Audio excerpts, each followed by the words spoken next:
Dans notre cheminement sur ces figures du héros, ces différentes figures de l'héroïsme, nous avons rencontré Macbeth, héros du mal, une sorte de chevalier négatif qui inverse le motif chevaleresque. Nous avons rencontré ensuite Don Juan, héros de la séduction, héros du désir, héros infini qui va jusqu'à une forme d'absolu qui inclut sa propre destruction. Nous avons rencontré précisément l'étape suivante du libertinage, Merteuil et Valmont, ces héros de la destruction dans une sorte d'appétit de conquête qui se réduit à un pouvoir et qui finalement fait de l'autre la victime et la cible. Et nous voici maintenant à une autre étape, car il s'est entre-temps passé quelque chose de fondamental, et cette petite chose n'a d'autre nom que la Révolution française. Entre les liaisons dangereuses, 1784, et Lorenzaccio, 1834, exactement un demi-siècle. Et ce demi-siècle a été plus que des époques entières. Il s'est joué là un tournant dans l'histoire, notamment parce que l'histoire, en tant que telle, a surgi. Elle a surgi comme une nouvelle force, comme une dynamique, comme un possible, et elle a finalement induit d'autres conceptions du temps, une conception du temps révolutionnaire, précisément, une autre manière de concevoir le temps, le devenir, et finalement, la transformation à la fois de l'individu et de la société. Et Lorenzaccio, en quelque sorte, marque la retombée de cet espoir révolutionnaire, une espèce de sentiment d'après-coup, de vanité, de désœuvrement, une forme de dolce vita, mais qui n'a plus d'objet, qui n'a plus d'enjeu, d'autre que s'enivrer, s'étourdir entre soi, avec un faible espoir, une faible référence pour l'idéal, et finalement une grande lucidité désenchantée. Si cette pièce nous fascine aujourd'hui encore, Lorenzaccio, c'est sans doute parce qu'elle est l'une de nos très rares pièces shakespeariennes, peut-être même la seule, et que, d'une certaine manière, même les grandes pièces de Victor Hugo, qui est un génie, on connaît le mot d'André Gide, lorsqu'on lui demandait quel est le plus grand poète français, répondait Victor Hugo, hélas. Eh bien, même Victor Hugo, avec la puissance de ses drames romantiques, dont il est le pionnier en France, à mon sens, n'a pas atteint, à certains égards, la complexité shakespearienne de cette œuvre de Musset, qui est une sorte d'apax, c'est-à-dire d'objet unique dans le théâtre français. Pourquoi cette pièce est toujours plus moderne? Pourquoi ce désenchantement nous parle? Eh bien, c'est ce que nous allons ensemble examiner avec cette figure particulière d'un héroïsme qui, d'avance, programme et d'une certaine manière projette son propre échec. Qu'est-ce que ce héros qui court à sa perte en le sachant et, d'une certaine manière, en bravant l'humanité par son échec même? Qu'est-ce que ce sentiment de désenchantement? Qu'est-ce que ce rapport à l'histoire? Eh bien, pour le comprendre, il faut d'abord se demander ce qu'est cette histoire vécue ainsi, une histoire que j'appellerais à rebours. Et cette histoire à rebours implique d'abord de comprendre ce qu'est la conception du temps particulière qui est développée par le temps révolutionnaire. Si on réfléchit aux différentes conceptions du temps, telles que historiquement elles ont pu se présenter, la conception la plus traditionnelle, pourrait-on dire, est une conception circulaire du temps. L'ordre des saisons. Les choses passent et puis reviennent, comme le printemps, où tout bourgeonne, comme bientôt les cerisiers seront en fleurs. Eh bien, régulièrement, les choses reviennent à leur place, selon un cycle naturel, et ainsi, dans la vie des hommes, pendant des générations et des époques entières, le temps a été rythmé de façon régulière. Il y a encore, d'une certaine manière, dans nos vies, la semaine, avec ses week-ends, avec ses retours, avec ses vacances, son année scolaire, ne sont autres que l'héritage de ce temps circulaire dont nous faisons l'expérience. Un temps qui revient et d'une certaine manière à la fois identique, un peu le même et un peu autre, eh bien c'est le temps qu'on pourrait appeler le temps traditionnel, une expérience du retour du même, un peu transformée. Il existe une autre forme d'expérience de la temporalité, qui a été observée par des anthropologues notamment, dans les sociétés qu'ils appellent les sociétés froides, c'est-à-dire avec une expérience du temps qui n'est pas une expérience du devenir essentiel, et comme une sorte de présent. Un présent finalement dans lequel on se serait installé et où il n'y aurait pas d'autre temporalité que ce maintenant, dans lequel on vit, sans connexion particulière avec d'autres moments. On va voir que, j'en parlerai à la fin, que ça n'est pas sans nous rappeler une certaine expérience de notre temps contemporain. Et puis, par la suite, est apparue une autre conception du temps. Je parle à un niveau collectif et pas seulement à un niveau individuel. Parce qu'évidemment, au niveau individuel, nous avons l'expérience des âges de la vie. Comme dans ce tableau de Jérôme Bosch, vous voyez 7 figures de femmes aux différents âges de la vie, de la jeune fille à la vieille femme. Et on la voit ainsi se développer. Donc nous avons dans nos vies, évidemment, ce sentiment des âges de la vie, de façon plus ou moins graduelle, plus ou moins continue, des étapes.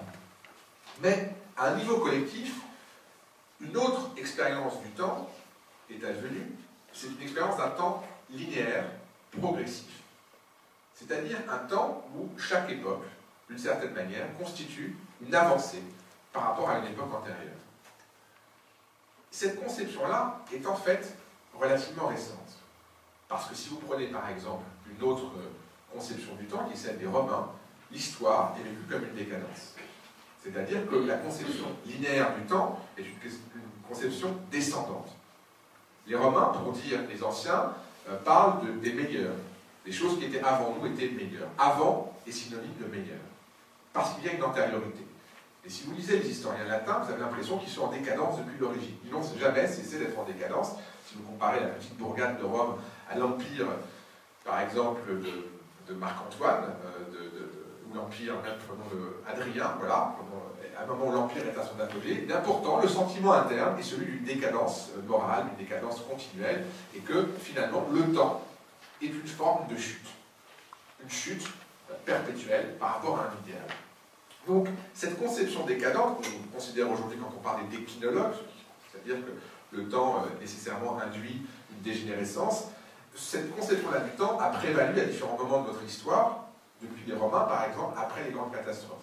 Prenez la Première Guerre mondiale, la crise de l'esprit de Paul Valéry, qui dit que les civilisations sont mortelles, ou bien après la Deuxième Guerre mondiale, donc des moments où on a considéré que le temps n'était plus un progrès, mais une décadence. Néanmoins, cette conception, troisième conception du temps, si vous voulez, linéaire, donc linéaire en l'occurrence décadente, eh bien, elle est en dialogue, si j'ose dire, avec la conception progressiste, c'est-à-dire d'un temps comme progrès, où chaque étape, pour le coup, est une avancée, et donc il y aurait une forme de capitalisation du temps. Le temps serait un progrès avec chaque étape qui permettrait de s'élever de façon graduelle et continuelle, ainsi. Cette conception-là du temps, qui pour nous peut être évidente, elle n'est pas finalement si ancienne que cela. Elle s'est vraiment produite à un moment, disons, considéré comme la Renaissance à un niveau collectif, au moment où on considère que, eh bien, oui, il y a un progrès non seulement individuel possible, mais elle va surtout se développer avec les Lumières, avec l'invention de cette chose qui s'appelle l'histoire. Alors vous direz qu'il y a toujours eu des historiens, oui, mais quand Salluste, par exemple, examine les différentes guerres, qui prend un moment de vie, ou lorsque Tacite examine eh bien, un moment d'un empire, enfin d'un empereur, eh bien, ils examinent des séquences, ils examinent des moments qu'ils éclairent. Mais cette conception-là d'un temps, et même non seulement d'un temps, mais d'une histoire, c'est-à-dire d'une espèce de devenir collectif, et qui va permettre de se projeter vers l'horizon, c'est vraiment, me semble-t-il, à cette échelle-là en tout cas, et avec la possibilité de réalisation, une invention des Lumières. L'histoire, le progrès historique. Prenez Condorcet, qui imagine ainsi des époques successives, qui est l'un des théoriciens les plus importants de ce concept de progrès. Eh bien, Condorcet, l'un des derniers philosophes, à la fois assez vieux pour avoir connu tous les grands philosophes, Voltaire, Diderot, etc., et assez jeune pour vivre la Révolution française, c'est le seul, puisque Voltaire, Diderot, Rousseau sont déjà morts, eh bien lui, il est à cheval entre les deux, et il imagine ce progrès humain qui va ainsi aboutir à ce qui est dans son ouvrage Esquisse d'un tableau sur le progrès humain. Il imagine une époque ultime, qui serait une époque utopique, où tous les problèmes sont réglés, où la société devient parfaite. Eh bien, même si l'utopie est un motif ancien, parce que Platon, on le sait, a dressé des tableaux d'utopie, on sait que Thomas More, au XVIe siècle, a inventé un pays qui serait parfait, qui s'appelle l'utopie. Donc ce motif de l'utopie, de la cité idéale, a toujours existé, mais une utopie à laquelle l'histoire permet d'arriver, voilà quelque chose de très différent. C'est-à-dire qu'il y a désormais entre l'utopie et le réel un pont. Et ce pont n'est pas la mort, comme dans le christianisme, puisque la mort est ce qui permet de passer d'une vie qui a été vécue le mieux possible à cet idéal, l'autre cité, comme le dit Augustin, la cité de Dieu, et donc on passe d'un état qui est un état, si vous voulez, mondain, terrestre, etc., à un monde absolument meilleur, idéal, on le passe par l'étape qui est la mort, eh bien, on ne passe plus d'un monde normal, si je veux dire, d'un monde même déchu par le péché originel, à un monde idéal par la mort, on y passe par l'histoire. Ce qui est évidemment quelque chose de très différent. C'est-à-dire qu'il est possible d'accéder, vivant, à ce monde-là. Comment? Eh bien, c'est ce que l'expérience fondamentale de la Révolution va introduire dans le temps, c'est-à-dire par une forme de court-circuit, une forme d'accélération du temps, qui fait que vous passez d'un état à un autre, et donc cette conception du temps nouvelle, le temps révolutionnaire, est radicalement différente. C'est-à-dire que c'est un temps où l'événement se cristallise avec une espèce d'intensité radicale. Il se passe quelque chose qui immédiatement vous projette dans une autre dimension, un autre niveau du temps. Vous savez que pendant la Révolution française, tous les jours il se passe quelque chose. Que les mots changent de sens parfois de jour en jour. Et qu'il y a ainsi une espèce d'hyper-densité de l'événement qui est consignée. Et il se passe ainsi en 10 ans, si on considère que la Révolution française dure de 1789 à 1799, et puis les manières de considérer la Révolution française. Vous savez qu'un historien, par exemple, comme François Furet, historien de la Révolution française, considère qu'elle a duré un siècle, puisqu'il a fallu attendre la Troisième République, et précisément 1879, le moment où les Républicains ont gagné la majorité à une assemblée, eh bien, pour considérer que la République devient une réalité. On peut considérer que la Révolution française a duré 5 ans, 10 ans, un siècle. Une des questions qui se pose pour la Révolution d'ailleurs, c'est quand est-elle terminée? À quel moment une révolution commence? C'est une question difficile. Mais quand se termine-t-elle? Quand devient-elle finalement une institution, au sens où on a basculé d'un moment, d'une dynamique, à une autre forme de société? Ce qui fait dire d'ailleurs au philosophe Bergson que ce qui est le plus révolutionnaire possible, c'est l'évolution, et qu'une évolution est une révolution qui n'en a pas l'air, avec à la fois le R initial et l'air de ce qu'elle semble. Donc, la question de la temporalité de l'événement, en l'occurrence la temporalité de la révolution, est extrêmement importante, puisque c'est une forme radicale d'événement, puisqu'on sait que la révolution, c'est ce changement violent d'un système à un autre, violent au sens radical, qui peut d'ailleurs en général se traduire par une violence historique. Il y a des révolutions économiques, des révolutions industrielles, qui sont des changements, mais qui ne sont pas violents au sens, enfin pas forcément de sang, mais en tout cas font basculer d'un système à un autre. Donc transformation radicale d'un système à un autre, qui a un impact global, voilà ce qu'est une révolution. Et cette révolution, elle implique une expérience du temps radicalement différente des expériences précédentes. On n'est plus seulement dans le temps circulaire, on n'est évidemment plus seulement dans un temps linéaire continu, on est dans une forme de court-circuit qui fait que vous pouvez avoir une conception d'un temps progressif comme ça, et vous sautez à un autre niveau, et ainsi, il s'est opéré ce que j'appelle un court-circuit. D'ailleurs, le philosophe Walter Benjamin, dans ses théories sur l'histoire, donc philosophe allemand, il écrit, ses thèses sur l'histoire, qu'à un moment, durant la Révolution française de 1848, celle-là, il y a cette phrase, ils ont tiré sur les cadrans. Les révolutionnaires tirent sur les cadrans. Comme s'il s'agissait d'arrêter le temps des horloges. Comme s'il s'agissait d'une certaine manière de figer l'instant absolu, à la fois d'arrêter le temps et de mettre le temps hors de ses gonds, comme le dit Hamlet, time is out of joint, le temps est hors de ses gonds. Une manière de désaxer le temps, on n'est plus dans le temps, simplement dans sa continuité. Eh bien, il faut bien comprendre cette expérience du temps révolutionnaire et sa puissance pour mesurer, après, ce que va être le sentiment de sa perte. C'est-à-dire de ne plus être dans un temps du possible, du devenir, de la transformation, un temps où, oui, le monde idéal eh bien, est possible, et on y arrive par saut, et non plus seulement par petits progrès, mais au contraire, il semble qu'après la Révolution, une retombée s'est opérée. Et c'est évidemment une des manifestations de l'orientation, je vais y venir. Donc, dans ces conceptions du temps, le temps révolutionnaire est le temps qui est un temps à la fois vécu et un temps, j'allais dire, mythifié, idéal, en particulier au XIXe siècle, puisque vous savez que nous sommes, nous Français, spécialistes de la Révolution, à la différence des Américains, qui font une révolution et qui font une constitution, la Révolution qui a une guerre d'indépendance de 1776 et qui devient une constitution, 7 ans après, en 1783. Et cette constitution, eh bien, les Américains l'abandonnent. C'est-à-dire qu'ils la transforment petit à petit, jusqu'à aujourd'hui. D'ailleurs, la prohibition, c'est un des amendements de la Constitution américaine. Et donc, quand vous voulez transformer et vous organisez une modification. Mais nous autres Français, non. Ce que nous aimons faire, c'est prendre une constitution, la déchirer et en écrire une nouvelle à la faveur d'une révolution.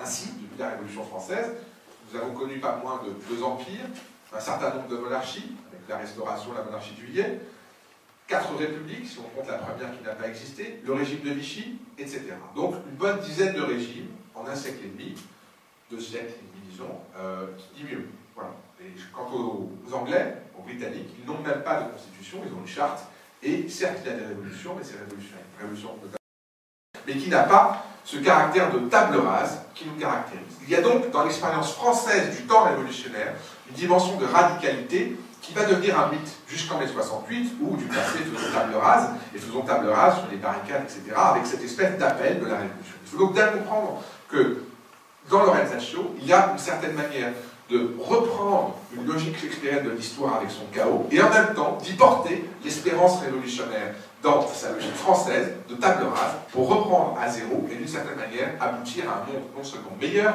mais d'une certaine manière idéal. Comme le dit Lorenzo dans la pièce, prends garde Philippe, tu as pensé au bonheur de l'humanité. Rien de moins. Le bonheur de l'humanité, il ne s'agit pas simplement de remplacer un roi par un autre, non, non, le bonheur de l'humanité. On est donc à cet enjeu-là, si vous voulez, d'abstraction, à cet enjeu-là d'enjeu, si j'ose dire, et c'est pour cela que la révolution est une sorte de retournement complet, et sans doute que c'est une des logiques de la révolution, que de renverser, c'est une des interprétations que ce tour à 180 degrés de la révolution. Comme le dit Brecht, par exemple, dans Sainte-Jeanne des Abattoirs, je prends ce qui est en bas et je le mets en haut, la révolution est une balançoire, qui n'est autre, évidemment, que une transformation de la parole du Christ. Les premiers seront les derniers, les derniers seront les premiers. Il y a une lecture de Christianisme qui est révolutionnaire, comme une inversion, et d'ailleurs, symétriquement, un certain nombre de logiques révolutionnaires pour reprendre le motif chrétien de cette inversion radicale. Donc, dans le temps révolutionnaire, il y a à la fois la possibilité d'inverser, mais, et c'est là que ça devient extrêmement intéressant, à supposer que ça ne l'était pas déjà, parce que je trouve que ce temps révolutionnaire est particulièrement fascinant, il y a également le tour complet au point d'origine. En effet, qu'est-ce qu'une révolution en astronomie? Quand on dit qu'un astre accomplit une révolution autour d'un astre, c'est d'ailleurs même l'origine du terme révolution, il effectue un tour complet. Donc quand vous faites une révolution en astronomie, vous revenez à votre point de départ. Il y a donc dans la révolution à la fois le motif du court-circuit et le motif du temps circulaire qui revient à son point d'origine. Et c'est d'ailleurs pour cela que la plupart des révolutions ont mimé des révolutions intérieures. La Révolution française se pensait à travers la République romaine. Elle se pensait avec des Brutus, avec un Sénat, elle se pensait ainsi dans le modèle canonique des anciens. La République romaine, qui elle-même, lorsque on arrive à la fin de la République, a essayé de réactiver la Révolution de l'origine. Et quand vous prenez ensuite la Révolution de 1848, que fait-elle? Eh bien, elle va faire un nouveau calendrier, en tout cas elle le pense, elle réactive une première République en faisant une deuxième, donc elle se branche sur la Révolution française.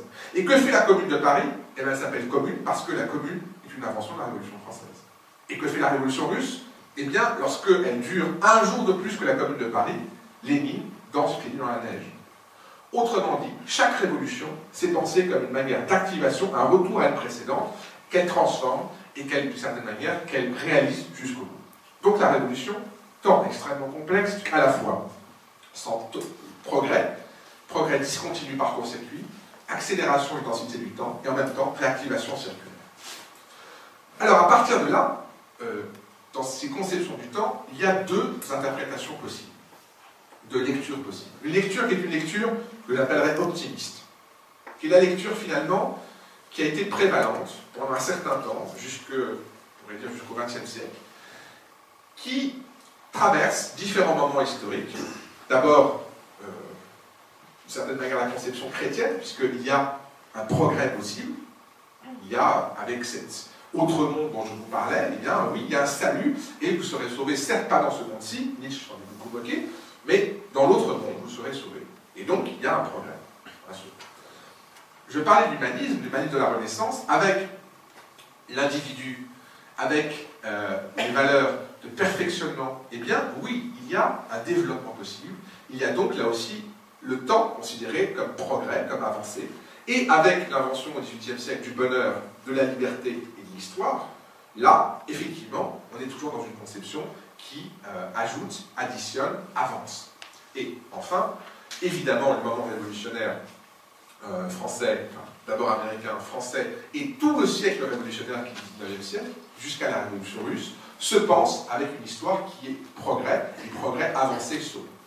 On pourrait appeler, si vous voulez, cette lecture une forme hegelienne de l'histoire. Hegel, vous savez, ce grand philosophe idéaliste allemand du 19e siècle, qui écrit au moment où Napoléon conquiert l'Europe. Il écrit d'ailleurs qu'il a vu passer l'esprit à cheval, à Iéna, le professeur, et que cet esprit, c'est l'esprit en marche qui fait en sorte que la conscience, la raison, la liberté se répandent à travers le monde. Et pour Hegel, l'histoire est progrès parce qu'elle est progrès de la raison et progrès de la liberté.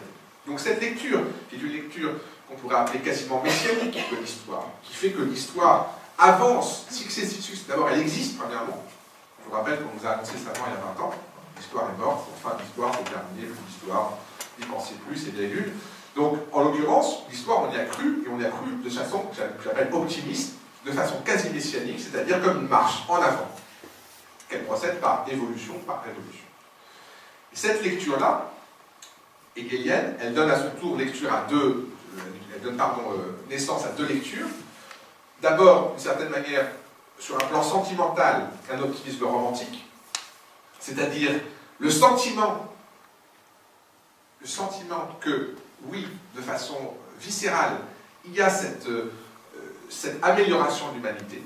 C'est bien le point de vue de Victor Hugo, qui prévoit dans ses textes politiques les États-Unis d'Europe. Voilà. Un jour, il y aura les États-Unis d'Europe, voilà, du XIXe siècle, qui prévoit l'abolition de la peine de mort, qui dit un jour, le droit et la loi vont se rejoindre.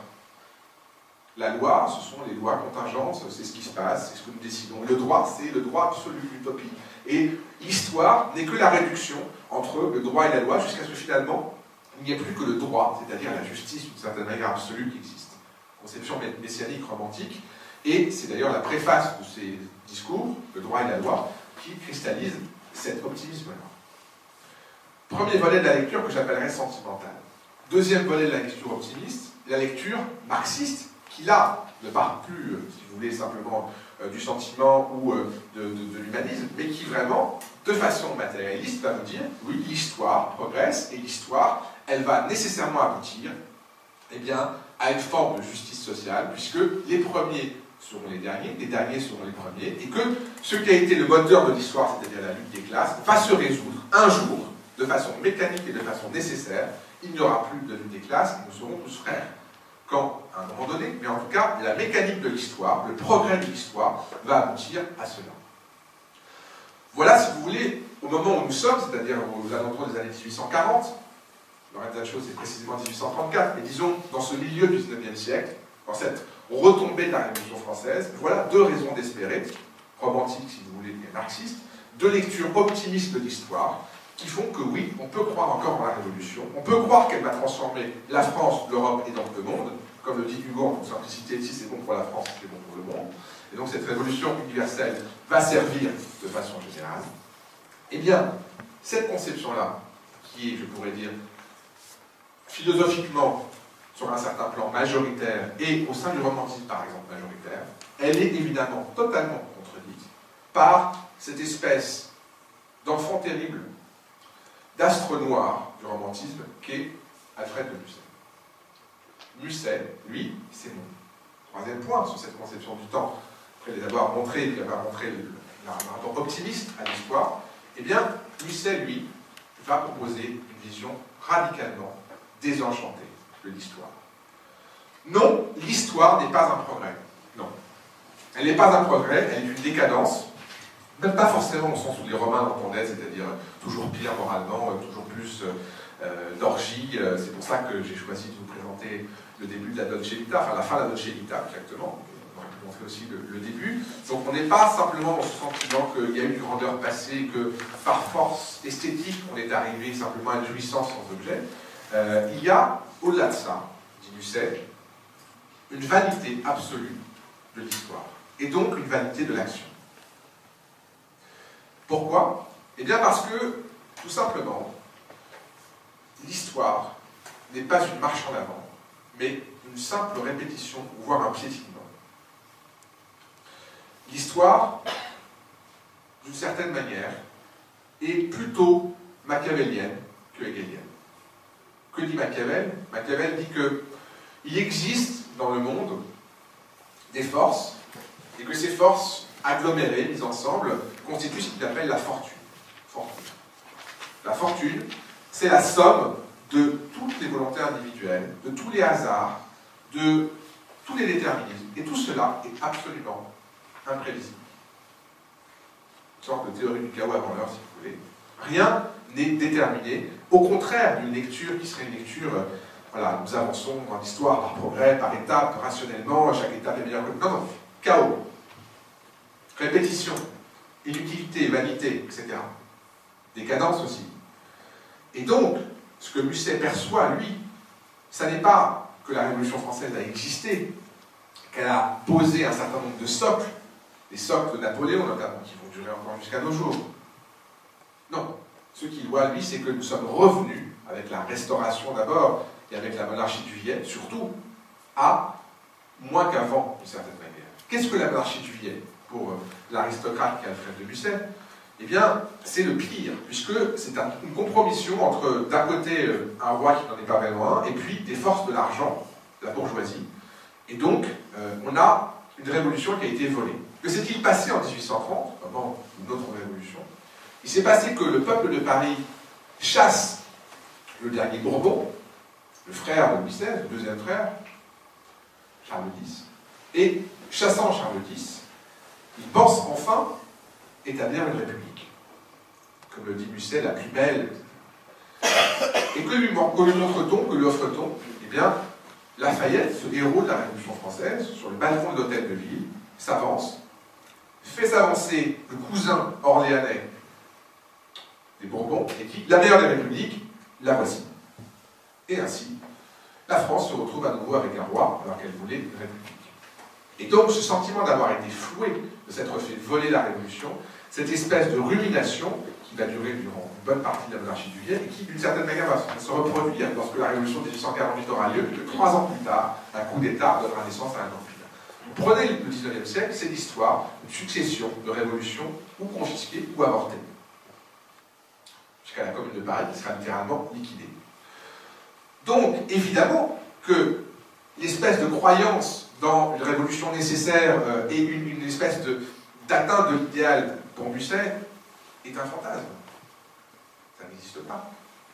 Musset n'est pas attentif aux pierres, aux jalons qui sont posés. Puis ce qu'il voit, c'est les espoirs qui sont détournés et la manière dont finalement il n'y a plus de raison de croire et de raison d'espérer. Et donc, Lorenzaccio est une machine de guerre contre l'idéalisme. C'est une manière de dire, ne croyez pas à l'histoire, ne croyez pas à ce progrès-là. Alors, pourquoi? Pourquoi ce désenchantement-là, et sur quoi porte-t-il exactement? J'ai bien dit qu'il s'agissait d'une dimension collective. Et c'est la deuxième dimension que je souhaiterais évoquer avec vous. Cette histoire vécue comme un rebours, elle s'applique à la cité. Et à une cité, au sens de communauté politique, qui vit sous l'emprise d'un tyran. La cité comme idéal et le tyran comme réalité. Alors, de quoi s'agit-il? Qu'est-ce que cette tyrannie d'abord, qui nous est présentée, avec le millefeuille qui est la pièce Lorenzaccio, j'y reviendrai, qu'est-ce que cette manière de montrer à la fois un idéal et sa ruine? D'abord, il faut partir de la République. La République est le modèle rêvé, le modèle idéal. République, vous savez, ça veut dire chose publique, res publica. Autrement dit, c'est le régime dans lequel la communauté politique ne dépend pas d'autre chose. Elle est autonome au sens où Kant dit que l'autonomie, c'est se donner sa propre loi. Donc, la République, c'est lorsque le peuple se donne sa propre loi et n'est pas dépendant d'autre chose. Le peuple est souverain. Il n'y a pas de souverain au sens de monarque, il est lui-même en possession de son destin, il contrôle son destin. Ce qui est différent de la démocratie. La démocratie, il s'agit de l'exercice du pouvoir et pas seulement de la souveraineté. Et pour être ici très précis, la République est le régime de la liberté. Un régime où, puisqu'on se donne sa propre loi, eh bien, on est libre, on décide de son destin. Bon. Ce régime de la liberté-là, il a été celui de manière tout à fait, j'allais dire, idéalisé pour le coup, de la République romaine. La République romaine qui elle-même était déjà un régime mixte, puisqu'il y avait différents éléments. Mais peu importe. En tout cas, il a eu, si vous voulez, cette fonction de modèle, c'est-à-dire un régime de liberté absolue. Et avec, comme contrepoint, si vous voulez, l'Empire. Qu'est-ce que l'Empire? Son nom l'indique, l'Empire est un régime de domination. Domination d'abord interne, c'est-à-dire qu'un homme va exercer son empire, c'est le cas de le dire, sur les autres. Et ensuite, domination externe, puisque l'Empire, assez souvent, voire presque toujours, exerce la domination d'un peuple sur d'autres. Prenez un exemple canonique, l'Empire austro-hongrois, où la double monarchie d'Autriche et de Hongrie a dominé les Slovènes, les Serbes, les Albanais, etc. Prenez l'Empire romain, exemple encore plus canonique, on va partir d'une cité, eh bien, l'ensemble des peuples sont sous la coupe d'un homme, d'une loi, d'une monnaie, d'une langue, etc. Donc l'Empire est un système, d'ailleurs, qui a été de façon, là aussi, fictive, transposé dans Star Wars. Vous avez bien la République, régime de la liberté, et l'Empire comme système de domination. Et c'était déjà, au moment où Star Wars a été fait, une vision des États-Unis se disant comme le régime de la liberté face à l'Empire de la domination qui était l'Union soviétique. Donc vous voyez comment ce modèle de la République et de l'Empire, parti de Rome, si vous voulez, traversant la Renaissance, arrivant jusqu'à nos jours avec la guerre froide, est vraiment une sorte de couple extrêmement structurant dans la pensée politique. Donc ce régime de la liberté-là, qui a été une sorte de modèle appelé de ses voeux, a eu une existence, notamment en Italie, bien avant l'époque moderne, j'entends, où la République, comme vous le savez, a mis du temps à s'imposer, en particulier en France, mais il se trouve qu'en Italie, certaines cités, au sens non seulement de villes, mais de communautés politiques, ont été des républiques. Ainsi, Florence a été une république, elle a eu un moment de liberté. Et donc, si vous prenez ce moment particulier où Musset inscrit la pièce, il place la pièce 300 ans à peu près avant l'écriture, 1537, pour être extrêmement précis, et à un moment où la ville de Florence est dominée par un duc, et ce duc a été placé là par un empereur, qui est Charles Quint, avec la bénédiction du pape. Donc, vous avez un système de domination à plusieurs étages, si vous voulez. D'abord, c'est une domination interne, au sens où on a pris une république et on l'a, d'une certaine manière, remplacée par l'autorité d'un homme.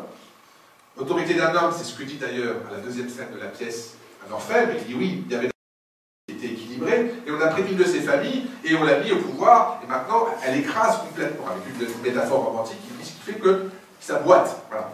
Sa boîte, ça n'est plus équilibré. Donc, non seulement domination interne, mais domination de surcroît, j'allais dire nationale, puisque, la pièce l'évoque aussi beaucoup, il y a des garnisons allemandes. Charles Quint, comme vous le savez, est un empereur Habsbourg, ça veut dire qu'il était bourguignon, mais son empire était basé dans les États germaniques. Donc, vous avez une armée allemande qui occupe une ville. Donc, c'est une ville doublement dominée, si vous voulez. Dominée en termes de régime politique, la République devenue un duché, un. Et deux, c'est une nation italienne, en tout cas une communauté italienne, avec une présence militaire allemande. On est donc dans une double tyrannie, si vous voulez. Et qu'est-ce qu'un tyran? C'est bien ce qu'il faut comprendre pour comprendre la mesure du désenchantement et comment l'espoir de Lorenzaccio va se déployer contre celui-ci. Eh bien, le tyran, c'est d'abord l'usurpateur. Vous savez que la pièce, par exemple, Oedipe roi, s'appelle en grec Oedipe tyran, Oedipus tyrannos. Le tyran, c'est l'usurpateur. C'est celui qui a pris la place d'un autre. J'en avais parlé, d'ailleurs, au moment de Macbeth, souvenez-vous. Eh bien, cette usurpation fait qu'il y a une sorte de vice, de tâche de naissance, une tâche absolue, et qu'il y a le sentiment d'une injustice, d'un vol, de même que la Révolution a été confisquée pour Musset. Donc, non seulement le tyran n'est pas légitime, en plus, et c'est là que Musset est génial, il prend une figure, Alexandre de Médicis, qui est un bâtard, c'est-à-dire qu'il a une naissance qui n'est pas légitime, qui n'est pas légitime politiquement, il n'est pas légitime, si vous voulez, en termes biologiques, il est deux fois illégitime. Et de surcroît, troisième dimension, il est un tyran au sens où il est dans le pur régime du caprice. La tyrannie, c'est le caprice. C'est-à-dire le fait que le bon plaisir prime sur tout le reste. Acte 1, scène 1, lorsque le duc enlève, plutôt achète, une jeune fille vendue par la famille, très important, la corruption, il achète une jeune fille, il y a le frère de cette jeune fille qui dit, s'il y a des lois à Florence, il y a des lois à Florence, les lois n'ont aucune importance pour le tyran. Le tyran est au-dessus des lois, puisqu'il les fait, il les plie à sa guise. Et donc, cet homme, il s'appelle Maffio, il dit, je me jetterai au pied du duc s'il y a des lois à Florence. Donc il imagine se jeter au pied de l'autorité légitime pour demander justice. Mais il est au pied du duc. Il est littéralement au pied du duc, puisqu'il est à genoux devant lui, il ne sait pas que c'est le duc, il ne sait pas que celui auquel il veut demander justice est précisément celui qui est en train de violer la loi à son propre profit.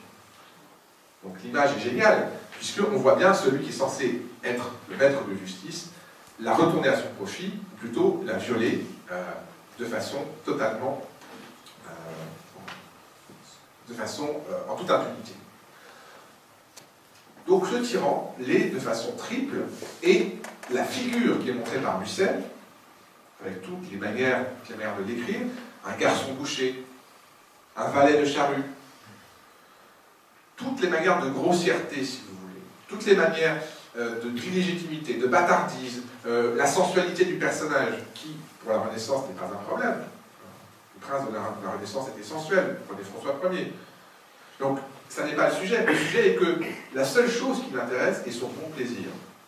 Les femmes, le vin, les fêtes, etc. Et comme il le dit à une amante qu'il a, la marquise de Simon, dans la pièce, mais qu'est-ce que je fais donc de mal? Je fais comme les autres. Donc une absence totale de conscience politique et d'enjeu, autrement dit, aucun sens de la raison d'État.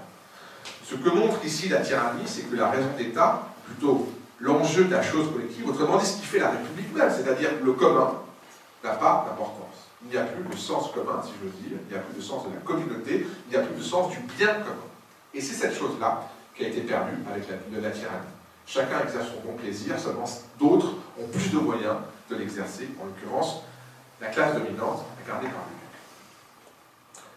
Cette tyrannie, de surcroît, elle est particulièrement intéressante parce que elle s'applique, si vous voulez, avec une espèce de jubilation, dans une atmosphère de fête, dans une atmosphère, même j'allais dire, d'ivresse générale. Et donc le tyran, ici, est le représentant, soutenu par tout un ensemble de personnes, de groupes. Et c'est ce qu'explique très bien Étienne de la Boétie dans son essai de la servitude volontaire. Vous savez, la Boétie, cette figure comme le chant de Brassens, ami de Montaigne, qui est mort très jeune, ce qui a rendu Montaigne inconsolable, son meilleur ami, parce que c'était moi, parce que c'était lui, comme le dit Montaigne, et bien la Boétie a écrit un des textes politiques les plus importants de la servitude volontaire, dont l'autre nom est le contre un, contre une personne. Il essaie de comprendre pourquoi est-ce que les hommes se soumettent à un autre. Quelles sont les racines de la tyrannie? Et des explications les plus fortes que donne la Boétie, c'est que chacun, en fait, presque tout le monde, disons, a intérêt à la tyrannie. Il a ce qu'il appelle des chaînes d'intérêt. Autrement dit, le tyran a autour de lui 5 hommes qui vont bénéficier directement de ce que fait le tyran. Et chacun de ces hommes en a à son tour 5, qui, parce qu'ils ont un privilège, etc., et ainsi, la Boétie décrit les chaînes de la tyrannie qui descendent dans la société et qui font que, rationnellement, on pourrait se dire, mais pourquoi est-ce que par rapport à un tyran, tout le monde ne prend pas les armes pour le zigouiller, ce serait tellement plus rapide? Eh bien, parce qu'il y a un intérêt, qui est extrêmement bien montré par la Boétie. Donc, ici, la tyrannie n'est pas seulement un homme, et c'est pour cela que Lorenzo sait très bien qu'en tuant un homme, ça ne suffira pas, puisqu'il ne tuera pas les chaînes d'intérêt de la tyrannie, et que ça ne suffira pas, il le sait. Il est beaucoup plus lucide que d'autres figures de la pièce, plus idéalistes, qui, eux, pensent que tuer un homme permettra de changer le système. Alors, cette figure du tyran, elle est évidemment au cœur de la cité, et cette cité, elle est présentée comme une sorte de gigantesque carnaval. C'est extrêmement important. La pièce se situe entre deux carnavals. Et dans la mise en scène que je vais faire de la pièce que nous avons créée ici, à la ferme des Jeux, que nous avons répétée toute l'année, je salue d'ailleurs avec une grande fraternité les membres de l'atelier amateur, qui ont constitué le cœur de la cité, qui sont venus nombreux à cette séance. Et bien, avec ce cœur qui va représenter la cité, nous allons montrer ce carnaval. Nous allons montrer comment la ville est dans une espèce de tourbillon d'ivresse, comment elle est prise dans un renversement. C'est que le carnaval, c'est le moment autorisé où toutes les soupapes sautent, c'est-à-dire qu'il y a une forme de libération des interdits, d'accord, une manière de d'exutoire, on va pouvoir tout lâcher pendant un temps donné, tout ce qui était interdit devient permis, les petits insultent les gros, etc. Et donc, il y a un temps donné, qui est une sorte de libération provisoire des tensions sociales, etc., où on peut se livrer à tous les excès.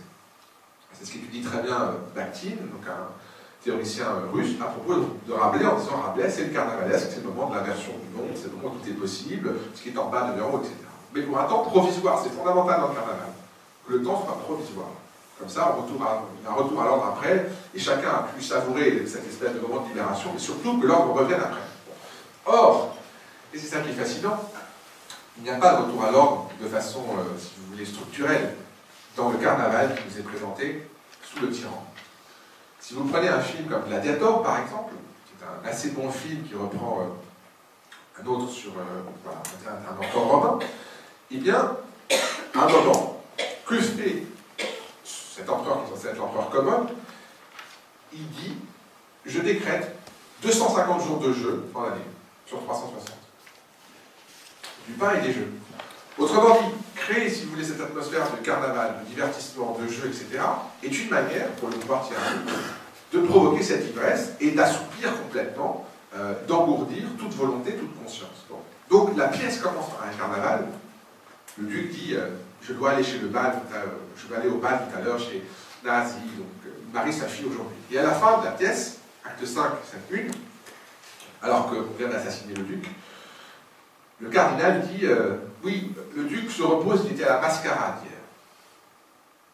Donc, un monde de masques, un monde de carnaval, un monde où on renverse avec un ballon dans les rues des étalages, où le monde de la nuit, en l'occurrence la noblesse, croise au petit matin les marchands qui viennent installer leurs étals. Deux mondes. Et vous pourriez penser que tous les ingrédients sont là pour une révolution. C'est ce que dit d'ailleurs un personnage, l'orfèvre, il dit, mais c'est scandaleux. Oui, mais le marchand lui répond, regardez, les belles étoffes dansent. Les belles étoffes dansent avec les nobles. Voilà les chaînes de l'intérêt et de la tyrannie.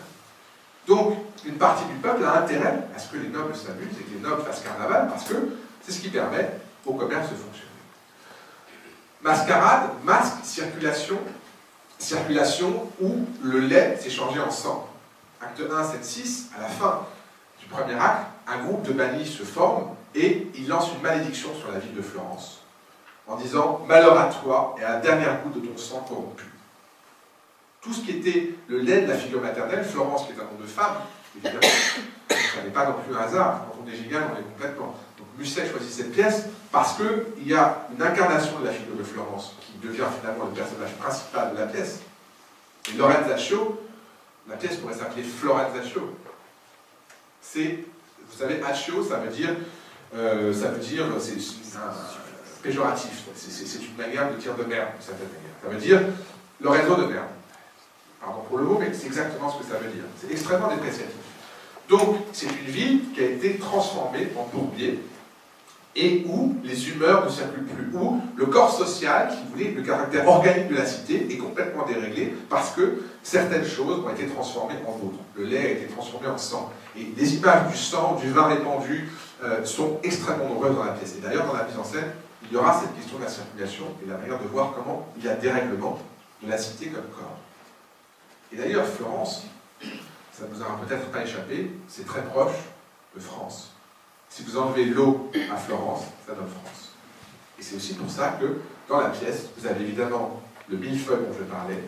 Sous la Florence de 1537, vous avez la France de 1834.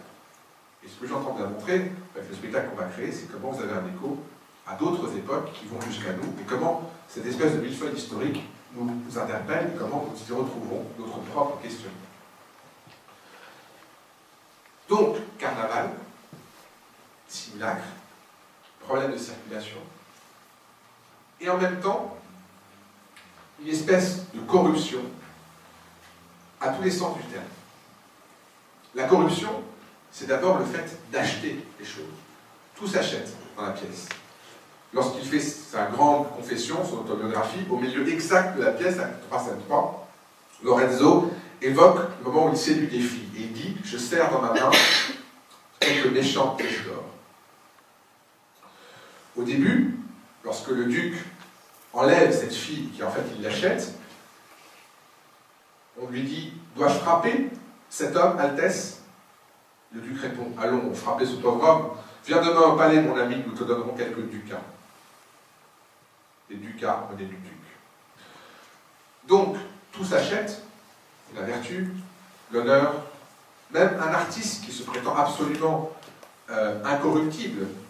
Acte 2, scène 2, Lorenzo est dans une église, il parle avec un prêtre, arrive un artiste, et qui commence à vanter les mérites de l'église, etc. Et Lorenzo ne cesse de provoquer cet artiste, durant ses années, le provoque en disant, mais es-tu boiteux ou es-tu fou? Tu dis l'un et l'autre, tu es fou, parce que sinon tu ne te laisserais pas insulter par un homme en pleine rue. Et il ne cesse de provoquer pour voir jusqu'où l'artiste va affirmer son indépendance, son autonomie, etc. Et 2 scènes plus tard, l'artiste se retrouve à peindre le duc. Il a été payé pour cela par Lorenzo. Donc, cette corruption, si vous voulez, c'est d'une certaine manière le fait qu'il n'y a pas d'autonomie, il n'y a pas d'indépendance, et que la tyrannie peut à peu près tout se payer et donc tout se permettre. Corruption, bien sûr, au sens, j'allais dire, pathologique du terme, au sens où il y a une gangrène, où on constate comment une institution a dégénéré, comment il n'y a finalement pas de santé, et ce motif revient de façon extrêmement fréquente. La question de la médecine, comment peut-on soigner la cité?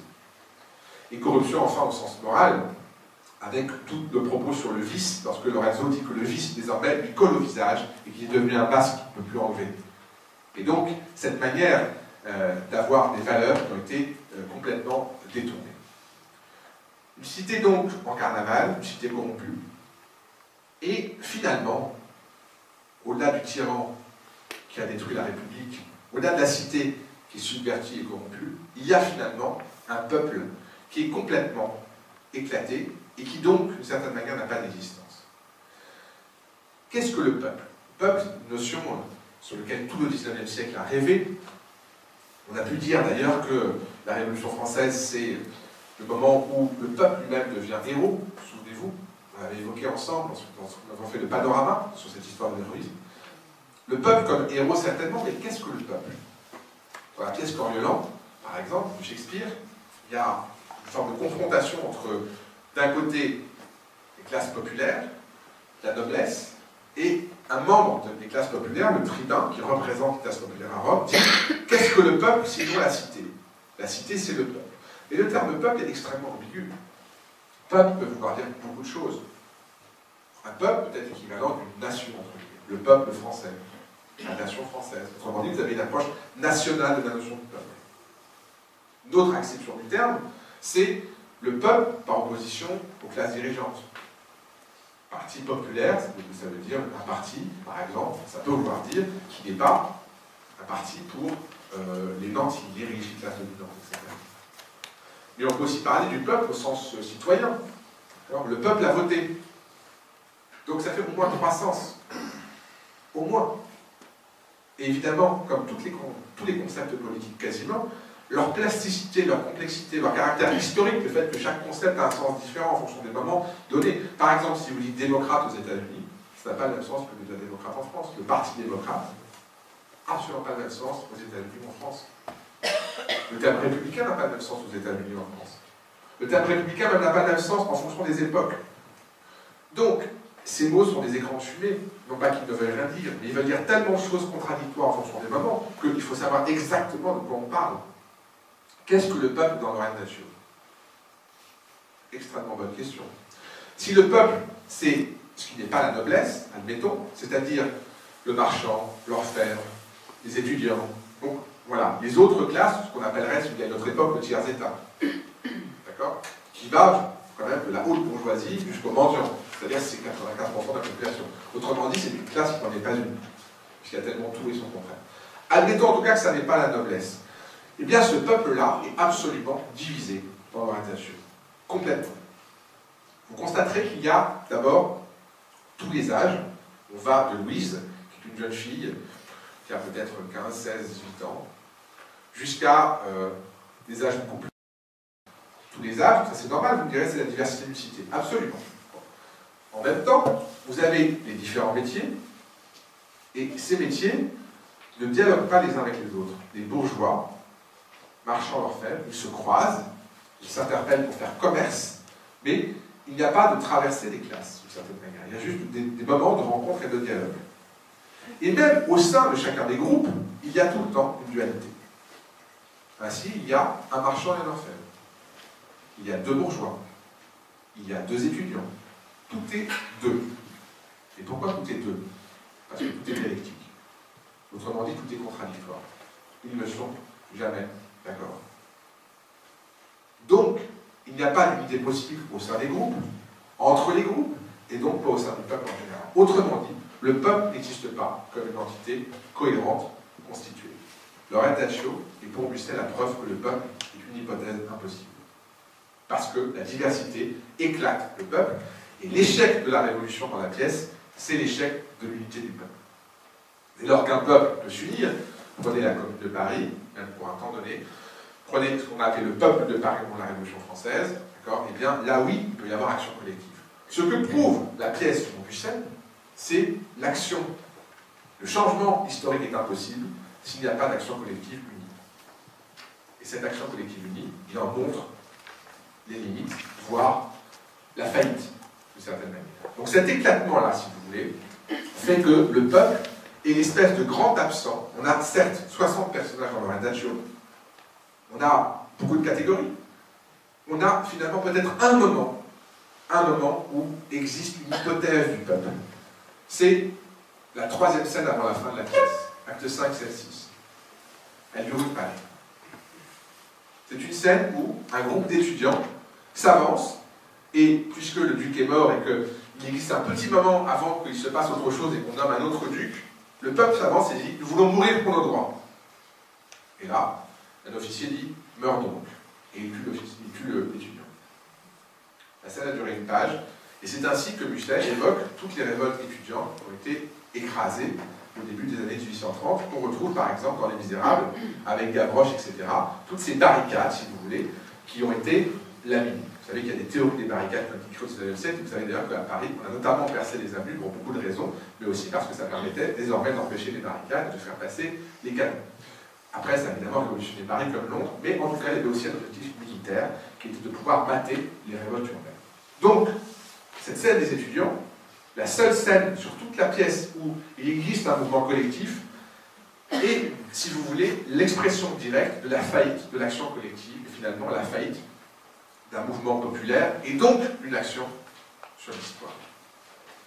Alors, vous me direz que tout ça n'est pas très optimiste, je vous l'avais dit, nous sommes en plein désenchantement. Nous sommes en désenchantement d'abord parce que la nature humaine, selon Musset, est, comme le dit Lorenzo, beaucoup trop préoccupée d'elle-même, et que cet échec est d'abord l'échec de la communauté de la cité. Et donc j'aimerais dans un dernier temps, après avoir évoqué le temps et la cité, parler du héros, et de ce héros qui évidemment est le catalyseur de tout ce désenchantement par rapport au temps et par rapport à la cité.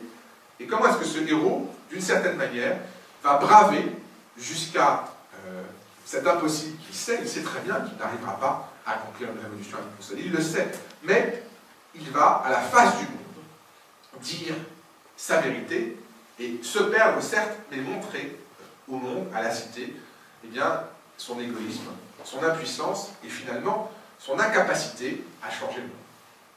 Alors, prenons d'abord cet univers, ce système, pour comprendre comment il est organisé.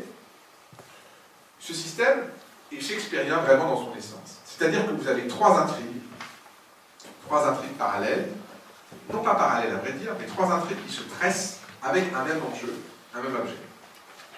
Vous avez trois familles qui sont des familles aristocratiques. D'abord, la famille Médicis, grande famille, évidemment de Florence, qui a donné à la France pas moins de deux reines, Catherine et Marie, régentes depuis longtemps. Et donc, cette famille, extrêmement puissante, en Italie, a aussi donné des papes, etc. Donc, Alexandre de Médicis, qui est bien le cœur de la pièce, c'est ça qu'il est le plus normal pour trouver le comédien pour le jouer, puisque c'est le pivot, et que ce personnage doit avoir assez de force et de puissance pour être fascinant, et en même temps être assez, assez tyrannique pour inspirer de l'effroi. Il faut une espèce de présence assez ambivalente, c'est quand même un prince de la Renaissance, ça n'est pas l'espèce de bourrin absolu qui est décrit par les autres, il reste un Médicis, il dit d'ailleurs lui-même, j'ai chez moi tous les plus grands artistes, etc. En tout cas, il a toutes les formes de tard que j'ai évoquées. Il est illégitime, il n'est pas aimable, il ne cherche pas à être aimé, il ne suit que son bon plaisir, il n'est pas estimable comme prince au sens où Machiavel l'entend, autrement dit, comme quelqu'un qui règne, comme un souverain. Cette figure-là est l'objet de toutes les intrigues et de tous les enjeux de la pièce. La question pourrait être, dans la pièce, comment tuer Alexandre de Médicis. Autrement dit, porter à un autre niveau, et celui où Lorenzo et un autre personnage dont je vais parler d'entendre, comment détruire la tyrannie pour instaurer la liberté. On a un enjeu qui est un enjeu concret, sur une personne, on a un enjeu politique qui dépasse la personne, et qui, évidemment, pense en termes de régime et de communauté. Alexandre de Médicis a un cousin, qui donne son nom à la pièce, Lorenzo de Médicis. Et ce cousin forme couple, je reparlerai évidemment de Lorenzo, il forme couple absolument avec Alexandre. On pourrait dire qu'il y a un principe masculin, un principe féminin. Un principe primaire, c'est-à-dire qu'Alexandre est dans l'immédiat, dans l'affect, dans l'instant, etc. Alors que Lorenzo, en termes de caractériologie, l'étude des caractères, on pourrait considérer qu'il est secondaire, c'est-à-dire qu'il réagit dans le temps. Lorenzo, pendant 2 ans, va planifier son coup. Pendant 2 ans, il va imaginer ourdir son complot seul, sans en parler à personne. Il faut imaginer que la première fois, pendant ces 2 années où Lorenzo avoue son plan, à savoir « je vais tuer un tyran », c'est au milieu de la pièce, et qu'avant, il n'a parlé à personne, dans une solitude totale. Donc, ce couple-là est un couple à la fois de cousins, où le bâtard est au pouvoir et le légitime, comme le dit la mère de Lorenzo, tout l'appelait au trône. Acte 1, scène 6, c'est ce que dit la mère de Lorenzo, elle dit qu'il avait tout pour devenir prince, il avait tout. Intelligent, éduqué, amoureux des arts et des lettres, etc. Et pourtant, c'est l'autre qui est au pouvoir. Ce qu'on voit assez souvent, d'ailleurs. Donc, ce couple-là va fonctionner dans une sorte de rapport de fascination réciproque, chacun étant fasciné par l'autre, et en même temps, tout le plan est une logique d'infiltré. On voit dans un certain nombre de films sur la mafia, d'ailleurs, comment est-ce qu'un homme va s'infiltrer pour arriver à tuer le chef, c'est devenu un motif assez récurrent. Voilà le couple de Médicis central, si vous voulez. Et autour, vous avez, je l'ai dit, la mère de Lorenzo, qui voit la faillite de tous ses espoirs, comment tous ses rêves sont devenus des cauchemars.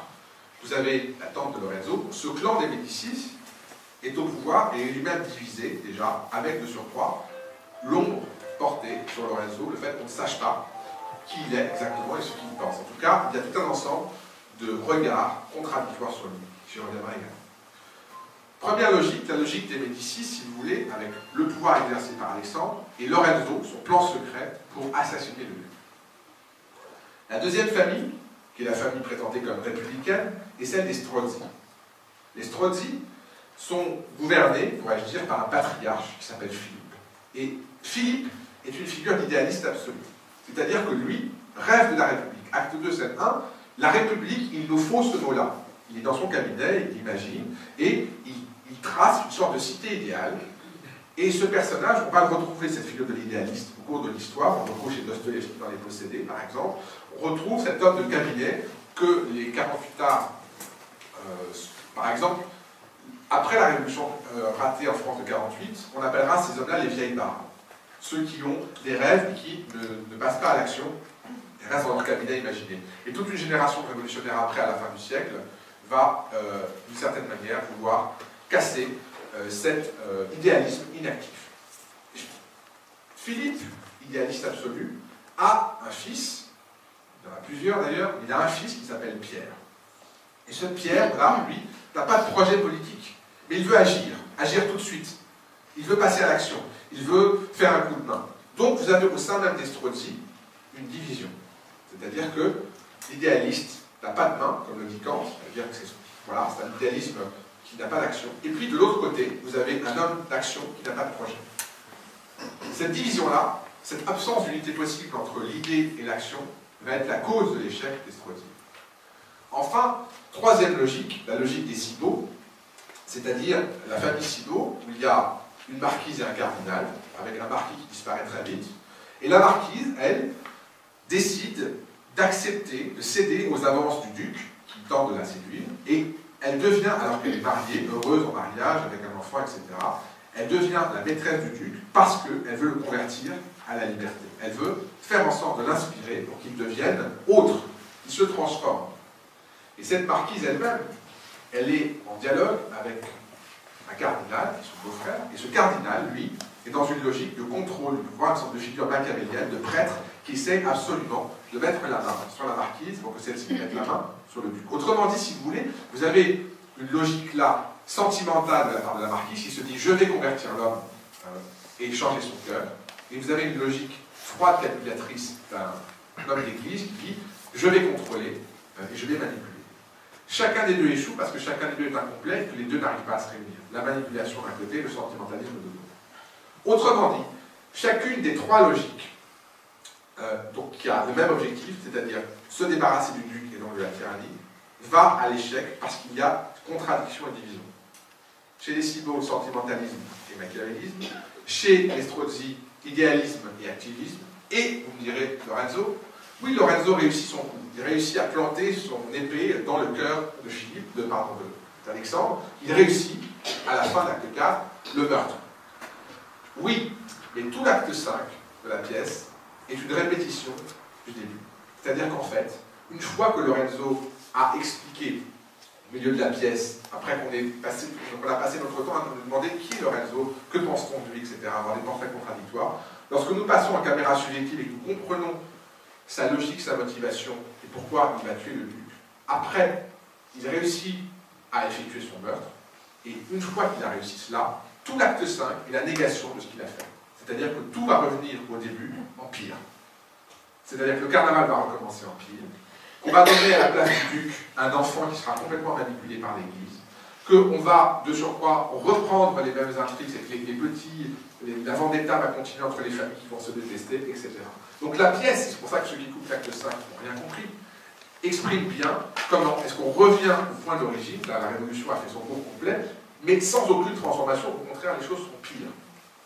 Elles sont absolument figées et il n'y a pas de progrès, et l'action de Lorenzo n'aura servi à rien, puisqu'au contraire, il devient un paria et il est liquidé, assassiné, avec le monde entier qui lui en veut, et une espèce de sentiment d'échec total.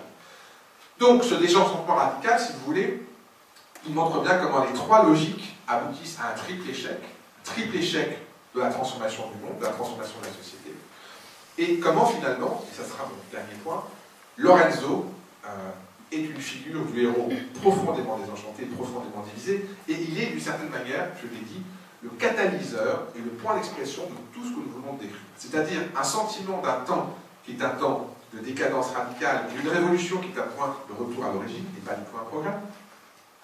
L'expression d'une cité qui est éminemment corrompue, c'est-à-dire qui ne fonctionne plus et dont les valeurs ont été retournées, dont le masque finalement est devenu la réalité, dont la mascarade est devenue le perpétuel être, une cité qui finalement préfère se divertir sous la tyrannie plutôt que d'avoir le courage d'une action politique et de créer une république, et finalement une cité où chacun va conduire sa propre route, et lorsque, arrivé au terme de son parcours, il va dire à Philippe, tu penses que je méprise les hommes, tu te trompes. Et je vais vous citer cette réponse magnifique que je fais Lorenzo.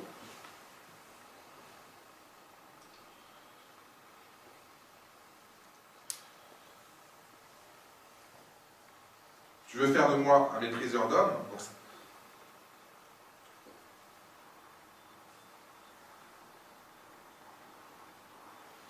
Acte 5, c'est 2.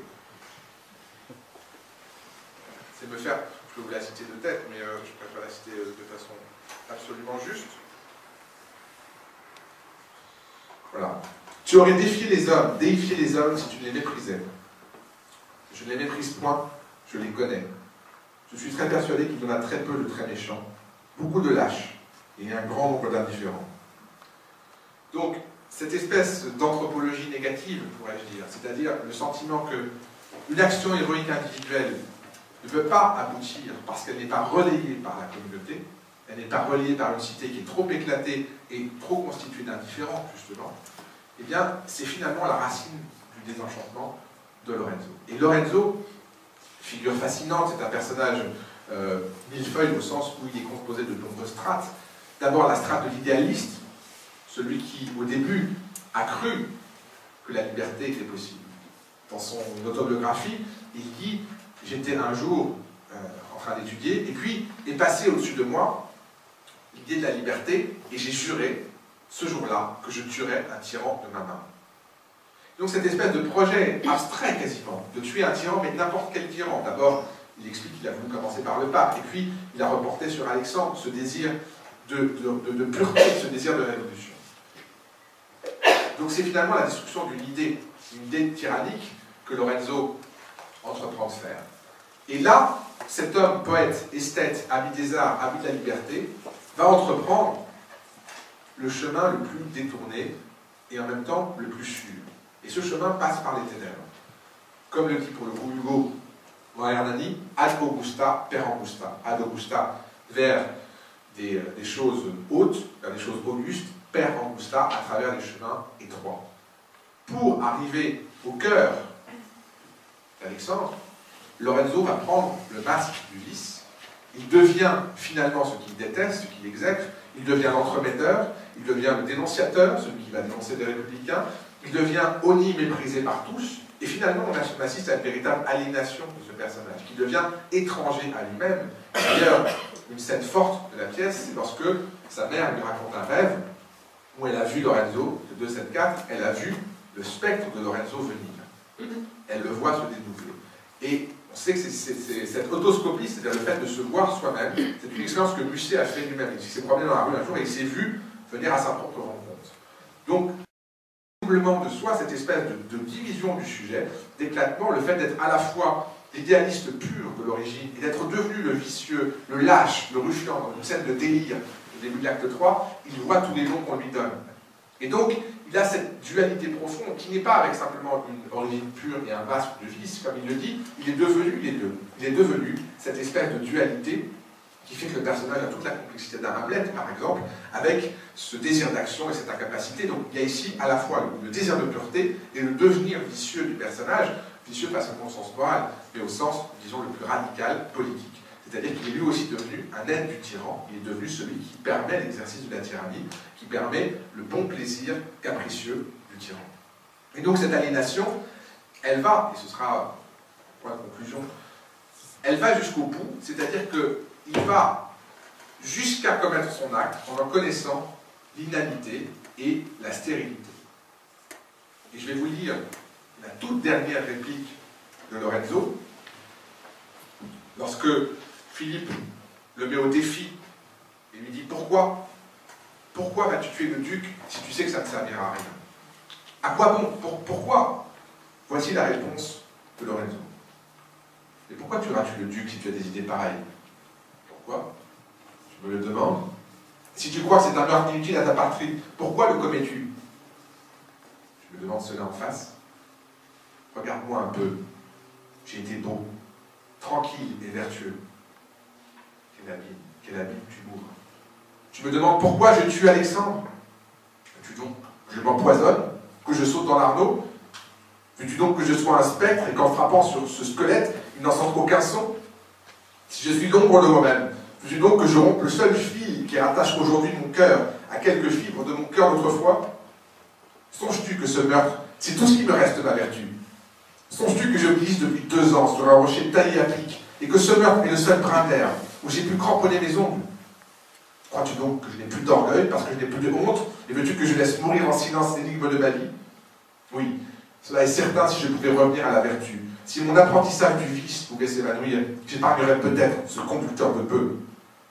Mais j'aime le vin, le jeu et les filles. Comprends-tu cela? Si tu honores en moi quelque chose, toi qui me parles, c'est mon meurtre que tu honores. Peut-être justement parce que tu ne le ferais pas. Voilà assez longtemps, vois-tu, que les républicains me couvrent de boue et d'infamie. Voilà assez longtemps que les oreilles me teintent et que l'exécration des hommes empoisonne le pain que je mâche. J'en ai assez de me voir conspué par des lâches sans nom, qui m'accablent d'injures pour se dispenser de m'assommer comme ils devraient. J'en ai assez d'en s'en branier en plein vent le de bavardage humain. Il faut que le monde sache un peu qui je suis et qui il est. Dieu merci, c'est peut-être demain que je tue Alexandre. Dans 2 jours, j'aurai fini. Ceux qui tournent autour de moi avec des yeux louches, comme autour d'une curiosité monstrueuse rapportée d'Amérique, pourront satisfaire leur gosier et vider leur sac à parole. Que les hommes me comprennent ou non, qu'ils agissent ou n'agissent pas. J'aurais dit tout ce que j'ai à dire. Je leur ferai tailler leurs plumes si je ne leur fais pas nettoyer leurs pics. Et l'humanité gardera sur la joue le soufflet de mon épée marqué en traits de sang. Qu'ils l'appellent comme ils voudront, Brutus ou Érostrate. Il ne me plaît pas qu'ils m'oublient. Ma vie entière est au bout de ma dague, et que la Providence retourne au moment la tête en m'entendant frapper. Je jette la nature humaine à pile ou face sur la tombe d'Alexandre. Dans 2 jours, les hommes comparaîtront devant le tribunal de ma volonté. Absolument génial, comme l'ensemble de ces moments uniques où vous avez à la fois une espèce de désespoir désenchanté, et puis cette lucidité absolue, et ce geste qui va jusqu'au bout. C'est pour ça, et je terminerai là-dessus, que Lorenzo est un héros. Il est un héros, un peu à la manière, avant de nous dire de Macbeth ou de Merteuil, parce qu'il poursuit son acte jusqu'au bout, malgré l'exécration des hommes, parce que son geste est un défi adressé au monde, une manière de mettre le monde, la société, au pied du mur de sa propre réalité, de sa propre inconséquence, et finalement, ce qui nous donne à voir et à faire, c'est le défi de notre propre liberté.